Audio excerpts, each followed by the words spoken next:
Hello అండి, hi. సమ్మర్లో body హైడ్రేట్గా ఉండడానికి మీకోసం ఒక సింపుల్ సీక్రెట్ అయితే చెప్పబోతున్నాను. ఫస్ట్ వచ్చేటప్పటికి ఎర్లీ మార్నింగ్ వామ్ వాటర్ అయితే తీసుకోండి.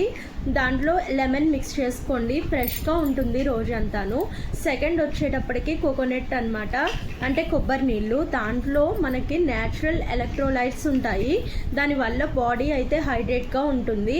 ఇంకా థర్డ్ వచ్చేటప్పటికి వాటర్కి సంబంధించిన ఫ్రూట్స్ ఉంటాయి కదా, అంటే పుచ్చకాయ, తర్వాత కొన్ని రకాలు కర్బూజా, గ్రేప్స్ ఇట్లాంటివి, ఇవి వాడండి, బాగుంటుంది. ఇంకా ఫోర్త్ వచ్చేటప్పటికి butter milk, compulsory butter milk తీసుకోండి. లస్సీ కంటే కూడా బటర్ మిల్క్ మంచిదన్నమాట. లస్సీలో స్వీట్స్ కలపడం వల్ల అది అంతగా మీకు వర్క్ అవ్వదు. పలుచగా మజ్జిగ అయితే తీసేసుకోండి. ఇంకా లాస్ట్ మీకు టిప్ చెప్తానన్నాను కదండి, ఎవ్రీ 1 అవర్కి మీకు దాహం వేయకపోయినా సరే మీరు వాటర్ తాగండి. నేను ఈ వీడియోలో చెప్పేది అదే అనమాట, సీక్రెట్ అన్నాను కదా.